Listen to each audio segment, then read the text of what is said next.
Cette émission vous est présentée par le groupe RDIMO Aix-les-Bains. Vous entendez les murmures du lac? Histoire, immobilier, culture et patrimoine. Romain a plein de choses à vous dévoiler. Bonjour à tous, ravi de vous retrouver depuis les studios de Radio Grand Lac 92.1 FM. Toujours maintenant bien établi sur le DAB+, que vous connaissez par cœur.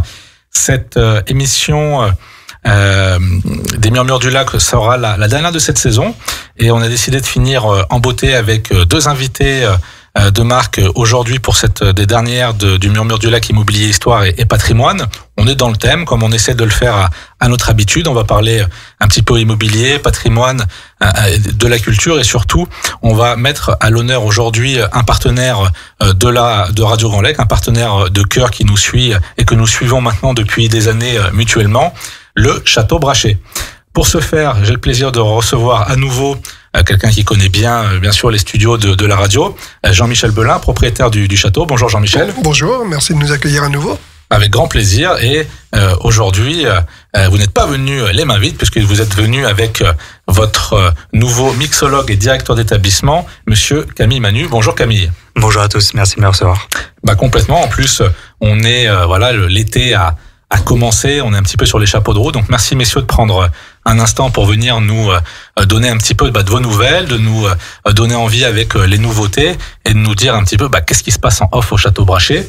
On vous en sent bien sûr reconnaissant, puisque en cette date, j'ai même plus la date aujourd'hui, le 10 juillet, alors il y a une petite accalmie au niveau de la météo. Je sais pas si ça vous a redonné un peu de fraîcheur, parce que j'imagine que dans les rangs, ça devait être ça difficile. Fait du bien. Ça fait du bien.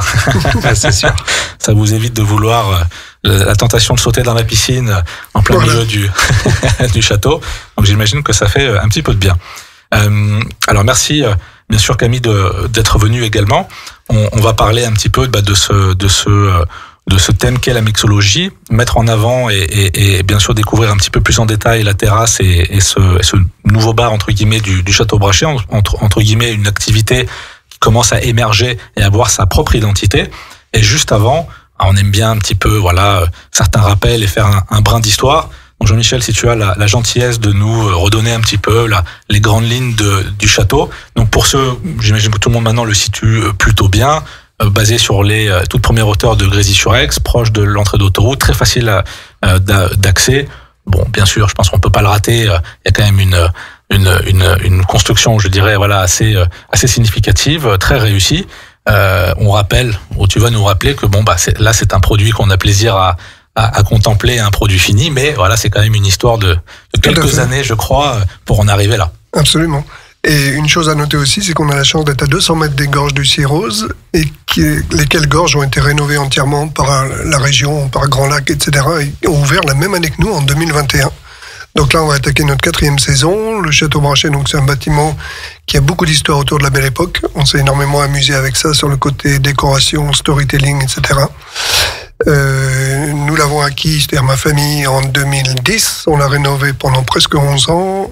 Ouvert le restaurant le 22 mai 2021, date très importante parce que c'était à l'époque les 50 ans de mariage pile de l'ancien maire de Grésy-sur-Aix, Robert Clerc, que je salue. Et un mois après, on ouvrait les premières chambres dans le château, et au cours de l'été 2021, on ouvrait l'annexe qui est le pavillon. On a également 6 chambres, donc 9 dans le château, 6 dans le pavillon, un restaurant gastronomique, un joli terrain de jeu parce qu'on a 6 hectares de parc, dont des terrains de paddle, tennis, un petit centre d'entraînement au golf, de la pétanque, du croquet, etc. Il y a de quoi s'amuser, et particulièrement maintenant qu'on lance cette nouvelle activité qui est donc notre bar d'été, sur lequel on compte beaucoup parce que c'est quelque chose qui est novateur et qui, dans le cadre du parc du château, devrait attirer les personnes qui veulent se mettre un petit peu à l'ombre et faire une pause un petit peu de déconnexion dans un joli environnement. Ce qui m'a toujours marqué, et vraiment de manière très positive, c'est cette volonté, cette envie, je dirais même plus, de rendre accessible finalement ce lieu majestueux, et de se dire c'est pas que pour les clients. Bien sûr, l'hôtellerie est un secteur important du château, mais de se dire vous êtes tous les bienvenus, ne serait-ce que c'est pour une partie de paddle, boire un verre dans un cadre plutôt prestigieux, de standing, mais c'est pas parce que on est dans un lieu un petit peu, n'ayons pas peur du mot, luxueux, de prestige, que finalement on doit être dans quelque chose où on n'est pas le bienvenu. Au contraire, Et finalement, ces activités sportives, le repas du midi qui est un tarif plutôt abordable pour un établissement de ce type-là, finalement, c'est plutôt un peu welcome au Château Brachet et de se dire, voilà, même si vous venez pour 2 heures, on est très content de vous recevoir. C'est tout à fait notre philosophie. Le but, c'est que personne n'ait peur de rentrer, de passer les grilles du Château Brachet. C'est aussi pour ça qu'on a créé ce qu'on a appelé notre Noël au Château, qui va se passer pour la 3e fois cette année en décembre, où on essaye d'accueillir plein de gens du territoire qui franchiraient pas forcément la porte du restaurant gastronomique, mais qui sont les bienvenus dans ce lieu et qu'on partage.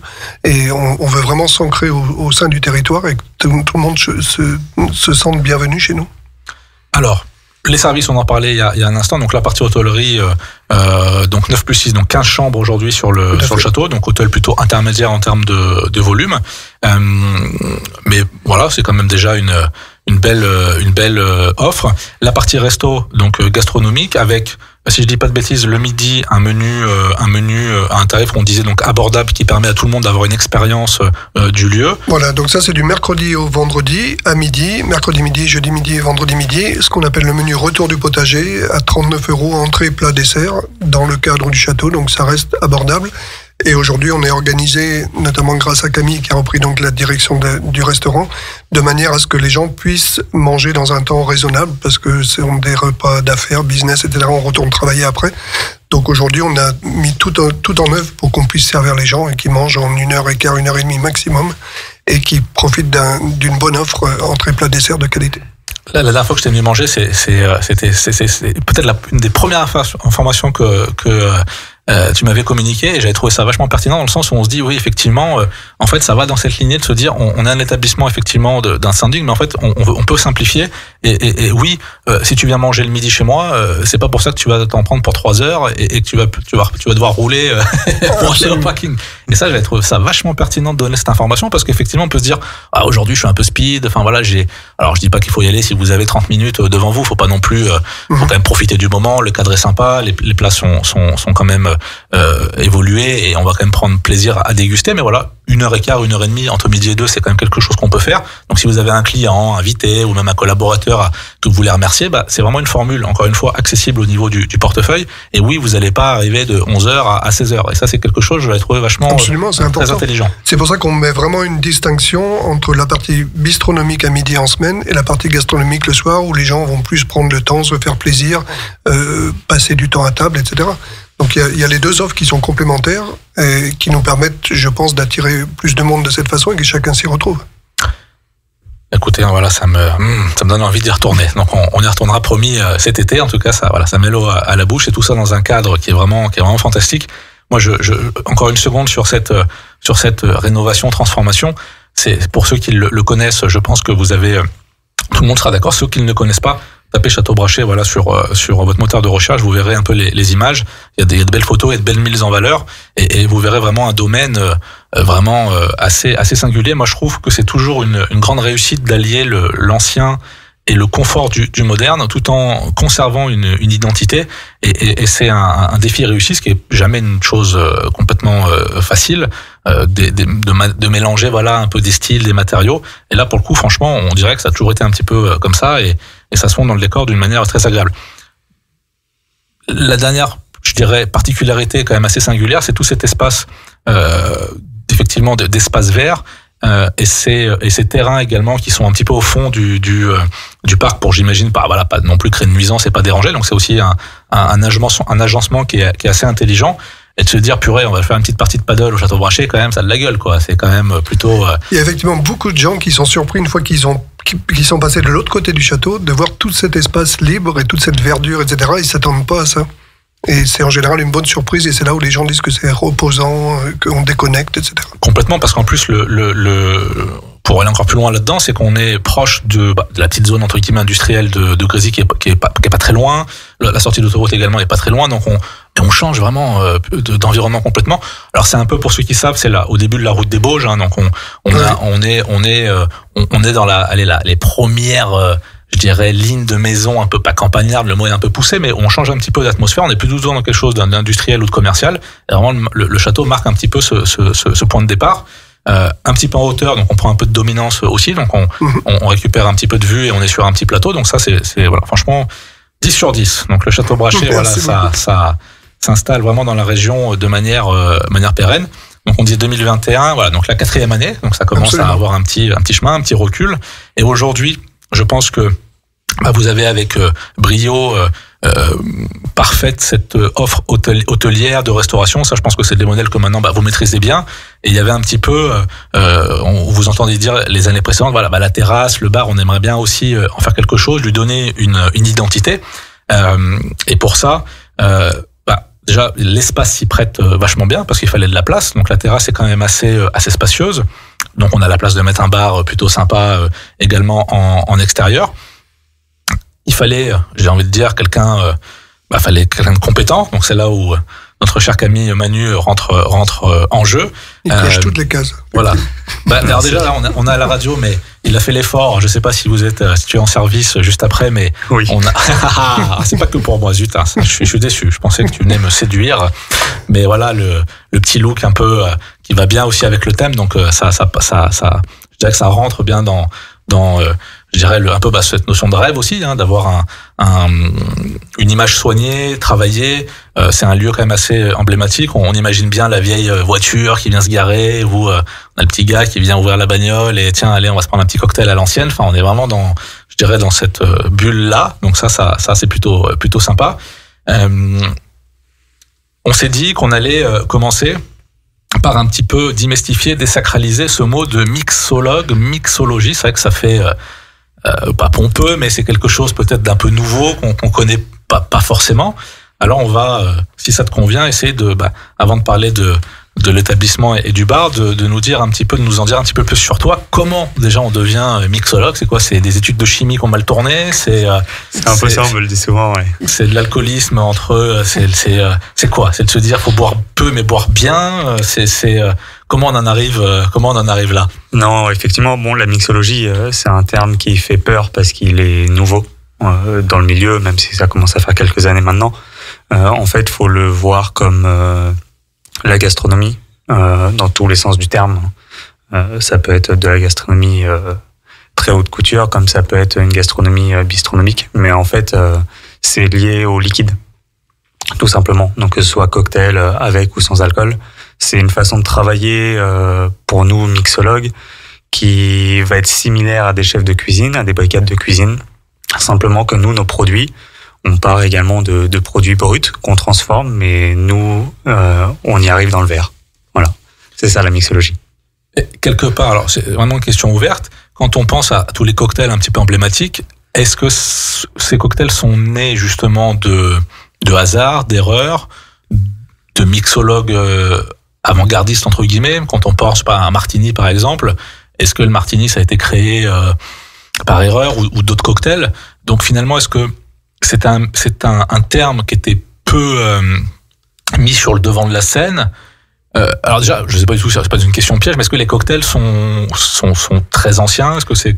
Oui, c'est très ancien. Ça date de la Nouvelle-Orléans à l'époque, avec l'invention du Sazerac, notamment par un pharmacien français, parce qu'en fait, le cocktail à la base, c'était... Donc plutôt récent finalement, enfin ça n'a pas 3000 ans, quoi. Non, ça n'a pas 3000 ans, mais en fait, l'idée à la base, c'était de faire boire des bitters qui sont des amers concentrés. Okay. Et en fait, pour le diluer, on y mettait du sucre, un petit peu d'eau. Ah, il y a déjà cette idée de faire passer les trucs, quoi. Voilà, quelle idée de leur faire boire des bitters, en fait, à la base? En fait, c'était le moyen de se soigner.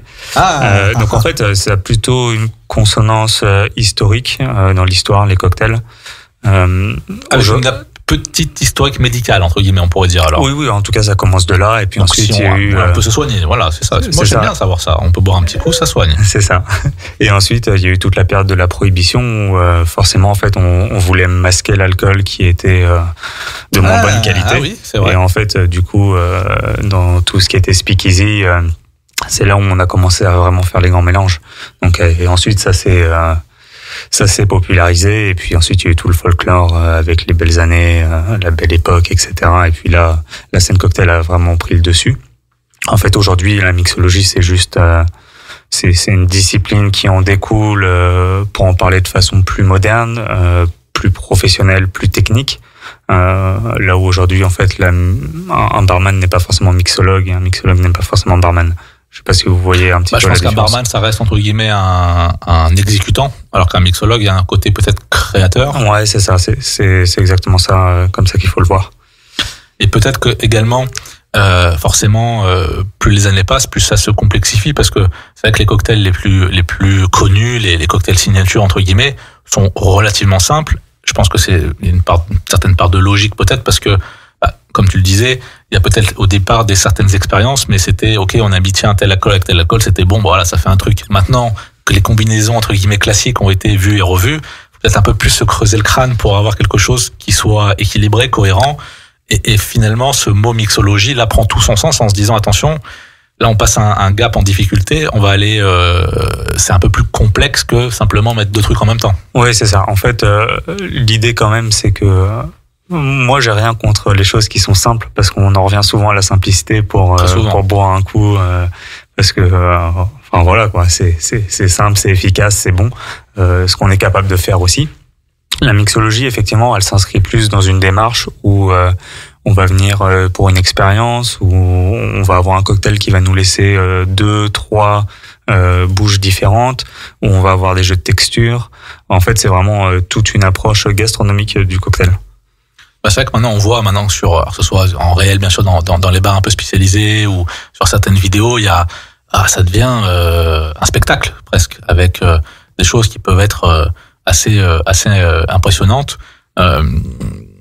Est-ce que aujourd'hui c'est quoi toi ta vision de ça? Qu'est-ce que tu cherches quand tu vas quand tu pars en quête d'une boisson? Est-ce que c'est un effet? Est-ce que c'est un goût? Moi, c'est plus une harmonie de saveurs, des saveurs qui sont percutantes quand on les annonce. J'aime bien les verres qui sont assez minimalistes dans l'esthétisme, mais qui vous mettent un uppercut quand vous le goûtez. Moi, c'est un peu ma philosophie de la mixologie. Après, il y a autant de mixologues que de chefs, donc chacun a un peu son univers. Mais le mien, c'est comme ça que je le décrirais. Il y a aussi la question des plantes, etc. Quand on pense que vous travaillez des tisanes et autres, moi ça m'impressionne. Ouais, ça. En fait, l'idée aussi... Oui, c'est parce que là, on dirige sur l'alcool, mais c'est pas du tout, c'est beaucoup plus vaste que ça. Non, c'est beaucoup plus vaste que l'alcool. Et puis aujourd'hui, on est aussi dans une démarche où les gens font plus attention à ce qu'ils boivent. Ils boivent moins et mieux. Il faut absolument une offre de sans alcool, parce qu'on peut avoir le plaisir d'un cocktail sans y avoir l'alcool. Aujourd'hui, en fait, au niveau du bar du Château Brachet, l'idée c'était de reprendre quand même l'historique de la demeure, donc repartir de Léon Brachet. Donc en fait, on fait tout un travail autour des plantes sur les cocktails qu'on propose, et c'est ça qu'on met en avant. Parce que alors, je peux te dire une bêtise, mais Léon Brachet c'était un médecin, et donc il soignait pas mal par les plantes, enfin j'imagine, et du coup on essaie de raccrocher les wagons et de se dire on va entre guillemets lui faire honneur et essayer de trouver une manière d'avoir une signature un petit peu propre au château. Tout à fait. Et par ailleurs, il était aussi passionné du territoire. Il était lui-même propriétaire d'une ferme qui était sur la hauteur d'Antogé, de l'autre côté de Grésy. Il adorait, il avait énormément d'amis dans l'agriculture, etc. Il était très très proche du terroir. Ok, donc cette volonté de finalement de boucler un petit peu la boucle sur cet aspect-là. Alors les tisanes, dis-nous un petit peu plus sur ce produit entre guillemets, comment on en arrive à mixer sur de la tisanerie. La tisane, en fait, c'est quand on en revient à la base, c'est un mélange d'épices et d'herbes. Donc en fait, on fait nous-mêmes nos propres compositions en faisant déshydrater les herbes, et puis ensuite on vient infuser avec des épices, soit des alcools, soit des sirops, des cordiales. C'est infini comme possibilité. Ouais, ça devient infini, ouais. Est-ce que sur combien d'essais, est-ce que tu comment dirais-je, sur le temps que tu passes, si tu passes encore du temps sur la partie création ou dans tes années passées, il faut combien d'essais avant de trouver un truc, tu te dis bon, là c'est pas un délire perso, c'est quelque chose qui a du sens, que je vais pouvoir commercialiser, c'est un truc sympa. Les essais avec depuis le temps, honnêtement, on tombe assez rapidement sur ce qu'on veut faire. Parce que au bout de quelques années, on a vu quand même pas mal de processus, comment traiter les plantes, les fruits en fonction de ce qu'on veut faire. Je vais pas tout vous détailler ici parce que l'émission serait bouclée depuis longtemps. Mais non, en fait, on tombe quand même relativement proche de ce qu'on imagine. Après, il y a toujours des petits ajustements de dernière minute à faire avant de commercialiser un cocktail. Ça va être surtout de l'ajustement. savoir si on veut une saveur plus percutante que d'autres. Et puis ensuite, c'est quand même au niveau de... Moi, je vais parler de cuisine, mais de la cuisine quand on reçoit nos ingrédients bruts, hein, parce que quand on reçoit un fruit, il peut être plus ou moins sucré que la semaine d'avant, il peut être plus ou moins mûr. Donc en fait, il y a aussi cette gestion-là qui fait que nous, on doit pousser ou non des curseurs au niveau du goût. Ça donne aussi quand même bien envie tout ça. Hein. On va finir au Château Brachet, je sens cette émission. C'est la coupure musicale dans 2 minutes. Je ne sais pas si en 2 minutes on a le temps de déplacer le studio au Château Brachet, mais on va tenter cette prouesse. Restez bien à l'entraîne, on se retrouve dans 2 minutes. Radio Grand Lac. La radio de l'identité locale Au cœur de votre quotidien sur le 92.1. et en DAB. Cette émission vous est présentée par le groupe RDIMO Aix-les-Bains. Vous entendez les murmures du lac? Histoire, immobilier, culture et patrimoine. Romain a plein de choses à vous dévoiler. C'est parti pour cette deuxième partie de notre émission, les murmures du lac, immobilier et patrimoine, avec toujours Jean-Michel Belin et Camille Manu du Château Brachet. On s'est presque téléporté sur la terrasse du Château Brachet. On hume tout à fait les odeurs de cuisine et plus particulièrement du bar maintenant, pour lequel on va tenter d'en faire une présentation assez complète, puisque c'est pas une nouveauté totalement, mais en tout cas une vraie volonté d'ouvrir ce bar, de lui donner une carte à la hauteur du lieu et de compléter cette offre globale qu'on a pu un petit peu présenter en première partie. Donc une très belle terrasse, un bar qui va bien évidemment se tourner sur une carte, je dirais un peu lounge au niveau de la nourriture, et bien sûr une carte élaborée par, j'imagine, vos bons soins, Camille, pour la partie cocktail et autres. Alors ça va être un petit peu l'objet de ces prochaines minutes, de nous permettre, est-ce que c'est l'heure de l'apéro? Alors quasiment, en Savoie, 5h30, ça va, on est pas mal. Je suis bon candidat, moi, de l'apéritif, hein, bon, comment dire non, de toute façon, à Aix, avec un beau territoire tel que le nôtre et un été qui s'est bien installé. Alors, je me dirige tranquillement, sur le parking, j'arrive. Déjà, je suis toujours autant impressionné et agréablement surpris du bâtiment. J'arrive sur cette belle terrasse. On m'accueille, bien sûr. Je m'assois et à quoi dois-je m'attendre à partir de là et qu'est-ce que je vais découvrir? Alors, on a plusieurs choses. Évidemment, je vais parler des cocktails d'abord.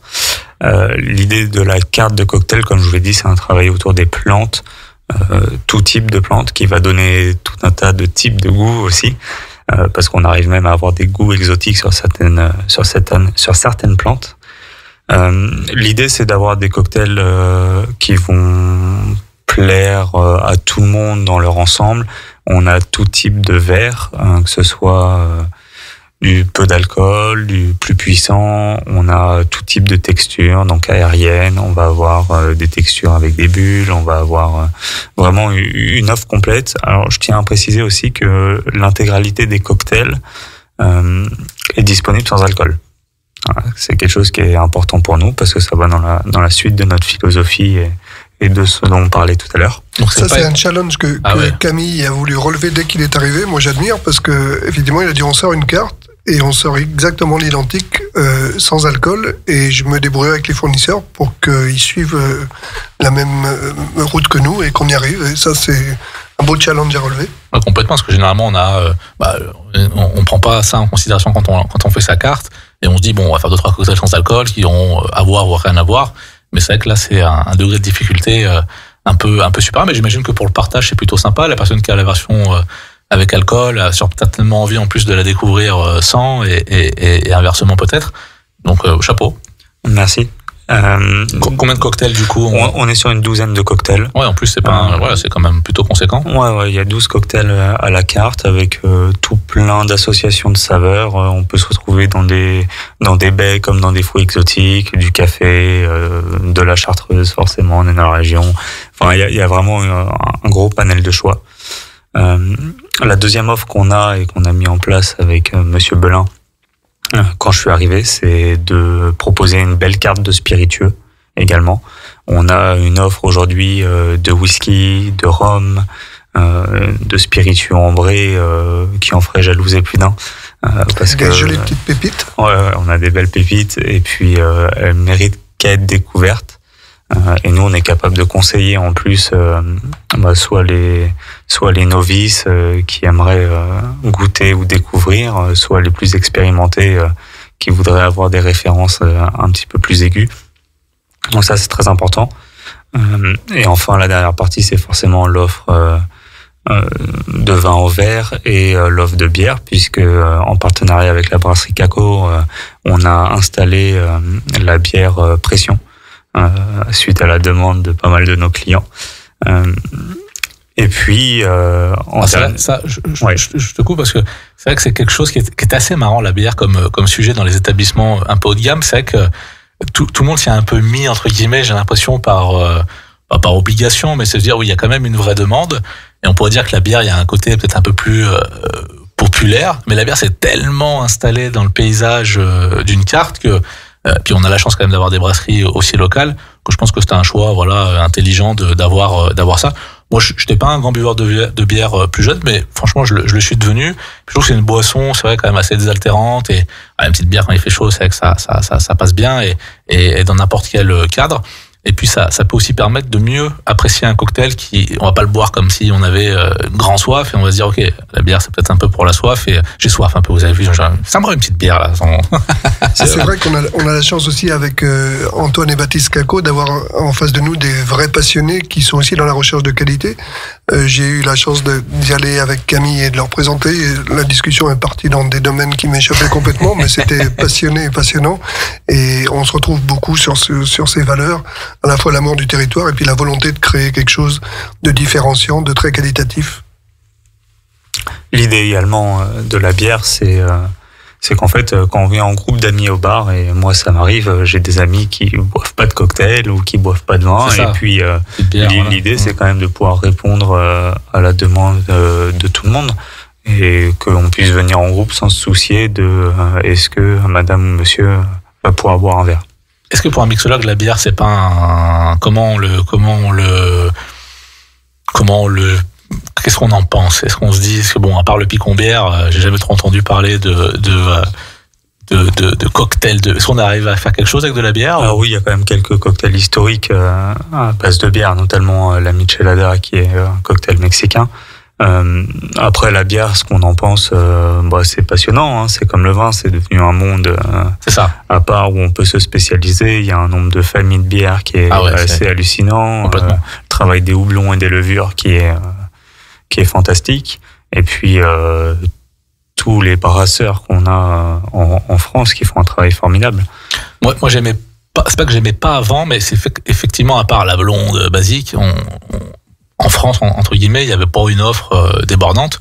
On peut penser à nos voisins belges où il y avait quand même beaucoup plus de choix, et au fur et à mesure des ans, ça s'est vachement démocratisé, on s'est fait un peu envahir au niveau des possibilités.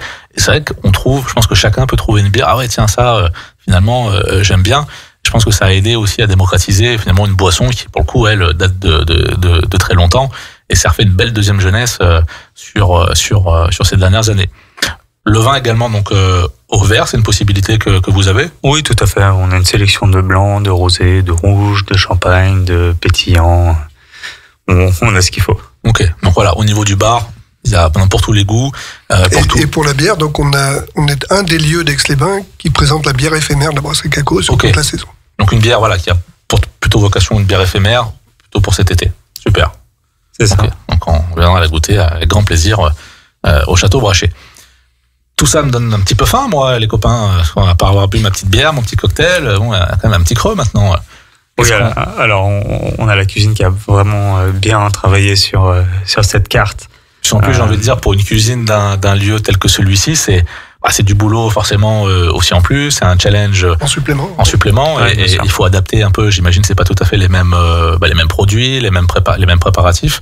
Donc qu'est-ce que la cuisine nous réserve pour ce petit moment convivial? La cuisine nous réserve pas mal de choses, parce qu'on a une sélection de plats froids, une sélection de plats chauds, on a même des desserts.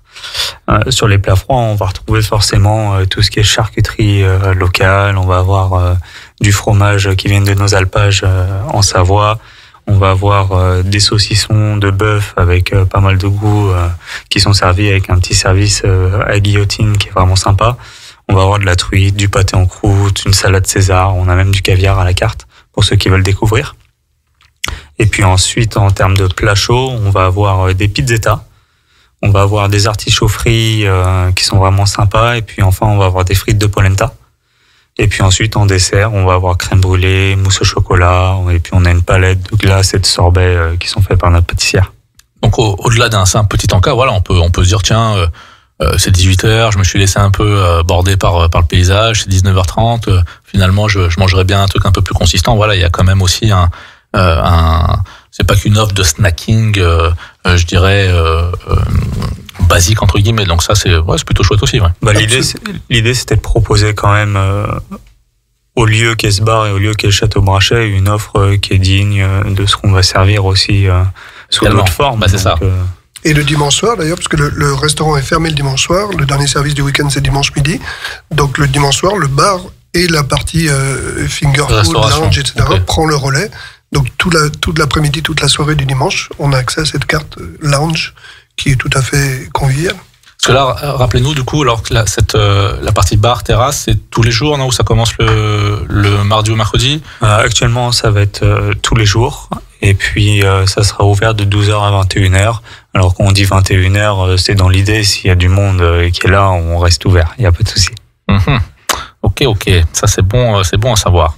Une autre question également, c'est j'imagine que donc bien sûr les particuliers sont les bienvenus. Et j'imagine que c'est plutôt aussi une bonne idée si vous avez vous autres entreprises qui nous entendez, envie de faire plaisir à vos collaborateurs, faire un petit coup, marquer le coup avant peut-être les congés d'août, de réserver une table et ça, on me disait voilà, c'est dans un nombre de personnes qui reste à taille humaine, 10, 15, 20, 25 personnes, vous êtes complètement en mesure d'accueillir des groupes, de faire une table un peu sympa et d'accueillir alors ça peut être des anniversaires aussi j'imagine, ou marquer le coup pour quelconque occasion. Mais voilà, les petits groupes sont également les bienvenus et c'est aussi un format qui peut convenir pour passer un moment au château. Ah oui, tout à fait. Hein. Le bar est fait pour que ce soit convivial, donc que ce soit des groupes, des couples, peu importe, on est capable d'accueillir. Ce qu'on disait de toute façon, l'idée c'est de créer un bar de destination, un bar estival, et finalement, alors c'est bien évidemment lié au Château Brachet, mais que ce bar vive finalement par lui-même, et on pourrait même aller au-delà en disant voilà, moi je suis pas forcément j'ai pas spécialement je me reconnais pas forcément dans la cuisine gastronomique, c'est pas quelque chose qui m'intéresse, mais tiens là par contre le bar j'adore, voilà, donc ça c'est des clients qu'on peut aussi capter sur cette partie-là, et inversement la personne qui va apprécier la partie gastronomique n'est pas aucune obligation d'aller boire un verre au bar. Donc ça je trouve ça plutôt. Ce qui est intéressant c'est que le château est quand même assez grand et les espaces extérieurs le sont aussi. Donc finalement ça permet d'avoir ces espaces complémentaires et d'arriver à avoir plusieurs identités au sein du même domaine entre guillemets. Tout à fait, on a suffisamment de place pour qu'il n'y ait pas de conflit d'usage. Chacun vient pour trouver ce qu'il y cherche. Après, pour la partie gastronomique, on voit une tendance qu'on n'avait pas forcément voulu pousser particulièrement, mais on a beaucoup aujourd'hui de clients du restaurant gastronomique qui remplacent les apéritifs par des cocktails. Et ça, c'est très sympa. Ils ont une expérience plus intéressante de ce point de vue-là. Je pense que les cocktails aussi c'est quelque chose, alors je vais peut-être dire une bêtise, mais le fait que le monde se soit internationalisé un peu plus ces dernières années, la France n'était pas un pays de cocktails, je dirais, certainement bien sûr à son niveau, mais moins que d'autres, que les pays anglo-saxons, je pense. Et le fait que les gens ont beaucoup, je pense, voyagé ces 10-15 dernières années, finalement les cocktails se sont vachement installés dans le paysage. Et la France, je vais pas dire qu'il y avait un train de retard, finalement, c'était plus rare d'avoir hormis le Mojito ou le truc, bon, il n'y avait pas des cocktails, à part à Paris ou dans les grandes villes. Les bars à cocktails en province, il n'y en avait pas 150, quoi. Ouais, c'est ça. Alors, historiquement, on a quand même beaucoup de cocktails qui viennent de France. C'est vrai. C'est ce qui est assez marrant. Après, quand on regarde, ça a toujours été dans les grands palaces parisiens. Mais en fait, effectivement, ça en découle de ça. C'est que aujourd'hui, les consommateurs de cocktails, ça a été depuis des années, historiquement, la clientèle américaine, la clientèle anglophone.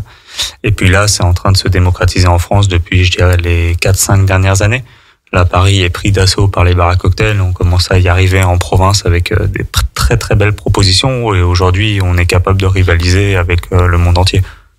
Alors ça m'ouvre un petit sujet, c'est la partie un peu formation apprenti, qui je crois te tient à cœur, parce que là c'est quand même, il faut des bras compétents pour justement, on a un peu ces images. Alors c'est vrai que dans les bars, on a toujours eu un peu une ambiance un peu rock où voilà, ça swing un peu à l'heure de l'envoi, comme en cuisine entre guillemets, où les barman s'agitent, etc. Mais pour le cocktail, c'est d'autant plus compliqué parce que c'est quand même, il y a une prep à faire, il y a besoin d'avoir tout un tas d'ustensiles, il y a un petit process. Les cocktails, faut quand même qu'ils soient bons, et il faut qu'ils soient réguliers. C'est-à-dire que si moi le lundi soir je suis venu et que voilà, j'ai adoré ce cocktail-là, le mercredi, peu importe la fréquentation, je veux redéguster ce même cocktail de manière même qualitative. Donc j'imagine qu'il y a aussi cette entre guillemets problématique qui est d'avoir des gens qui savent un petit peu ce qu'ils font. Et ces gens-là, il faut les former. Alors raconte-nous un petit peu, toi, comment tu gères un peu cette partie-là. Alors effectivement, le métier s'est professionnalisé. Aujourd'hui, on doit pouvoir accueillir n'importe quel client à n'importe quel moment dans les mêmes conditions. De façon générale, aujourd'hui, en fait, le bar, ça s'inscrit dans la lignée de ce que je disais tout à l'heure. C'est comme la cuisine. On a aujourd'hui des fiches techniques, on a une façon de dresser, on a certains types de verres pour certains types de cocktails, on a des process qui sont cadrés et réglés. Et puis ensuite, c'est de la formation sur le terrain. Donc là, c'est accompagner, faire comprendre pourquoi. Alors c'est beaucoup de travail en amont, mais moi, je prône quand même la façon de former sur le terrain en faisant goûter. Parce que si on goûte ces erreurs, on comprend pourquoi elles le sont. Mais c'est un travail de longue haleine. Moi, je veux bien apprendre et je sens que je vais être long, très très long à comprendre. Vous goûtez beaucoup, c'est ça? Faut goûter pas mal. Ouais. Non, mais du coup, c'est voilà, nous, on a à cœur de former nos équipes. Mais faut voir ça comme de la cuisine, c'est-à-dire que aujourd'hui quelqu'un qui est pas forcément dans l'équipe mais qui peut la rejoindre, en fait on a des façons de former et qui fait qu'ils vont être opérationnels très rapidement. Ça aussi je l'avais remarqué un petit peu dans les établissements où c'est vrai qu'à l'époque il y avait un espèce, pas de mysticisme, mais c'était de dire tiens, lui il sait faire, lui il sait pas faire. Aujourd'hui les gens quand même, et je pense les dirigeants, les responsables d'établissement ont commencé à créer des fiches, des bouquins, des process en disant ok, bon, on n'est pas non plus en train de faire une bombe atomique, faire un cocktail, si on respecte quelque chose si on est sérieux dans son approche, si on est organisé, méthodique, il y a des choses qui peut-être nécessitent un coup de main, mais il y a des cocktails type Mojito, l'Esprit, les trucs un petit peu grand public. Voilà, il n'y a pas besoin non plus d'être spécialement un barman ou un mixologue professionnel du moment que vous respectez un dosage, un process. Et je pense que le fait comme tu dis, d'accompagner dans le terrain concrètement et d'avoir des méthodes très scolaires finalement pour leur apprendre, c'est le plus court des chemins pour qu'ils soient productifs sur le terrain. Ouais, bien sûr. Alors après, effectivement, comme tu le disais, il y a des choses qui s'acquièrent que par l'expérience. Effectivement, l'esthétisme de la gestuelle derrière le bar, etc. Il y a que le temps qui nous la donne. Ou même le client qui va te dire tiens, non, je veux pas ça m'intéresse pas, je voudrais ça. Alors il y a celui qui va connaître par cœur un peu les classiques. Alors, j'imagine toi, si t'es derrière le bar, je vais arrêter d'embêter, je te demande des trucs qui n'existent pas. Je dirais, mais ça tu me diras, mais non, ça n'existe pas. Oui, non, mais effectivement, et puis on est capable de faire du sur-mesure, etc. En fonction des goûts. Ça vient avec l'expérience, mais de toute façon, ça passe par la formation. Il faut goûter les produits, il faut connaître leur histoire, et puis ensuite, on sait avec quoi remplacer ou non, et vers où on peut aller. Ce que j'ai appris aussi grâce à Camille, c'est qu'il y a un vrai esthétisme de la verrerie en cocktail. On a acheté un tas de verres, etc., qu'on n'avait pas chez nous et qui sont très importants pour ce travail-là. Et il y a un vrai côté esthétique qui est très, très élégant, très joli. Ouais. Et un travail de la glace aussi. Ouais, complètement. La glace est... Ça en été, j'imagine que c'est quand même un sujet... C'est un sujet, et surtout la glace, il faut se dire qu'en fait, c'est l'ingrédient principal dans un cocktail, avant même les spiritueux, avant même les plantes, etc. Parce que pas assez de glace fait que votre cocktail, ça devient de l'eau complètement diluée. Trop de glace fait que ça ne se dilue pas assez, donc ça est trop fort, etc., etc. Donc c'est vraiment très important. On voit moi c'est toujours les Japonais, j'avais vu, sont complètement malades de glaçons, ils te les taillent au katana, ils te font des trucs complètement. Des trucs incroyables, et tu te dis bon, tout ça pour ça, mais au final si, ça certainement oui. Parce qu'il y a une grosse préparation, puis ils versent juste un petit whisky dessus, mais tu te dis voilà, c'est le dosage exact, comme tu dis, la décomposition de la glace qui va, est-ce que ça va devenir ça va être trop de la flotte ou pas, tout un monde. Alors, je pense que il nous faut une troisième mi-temps au château. En tout cas, tout ça donne très envie. Moi, je suis très content de voir que l'établissement, en tout cas, se réinvente continuellement, qui a toujours l'envie de développer, de faire du nouveau, de faire venir de plus en plus de monde, de rendre accessible ce lieu franchement magnifique. Donc, merci à vous de vous donner au quotidien, parce que c'est des métiers qui sont prenants, des métiers qui sont... on sait quand on commence, on sait pas à quelle heure on finit. On sait que l'hôtellerie et la restauration et tous ces milieux-là sont des milieux de passion. Donc merci pour votre passion.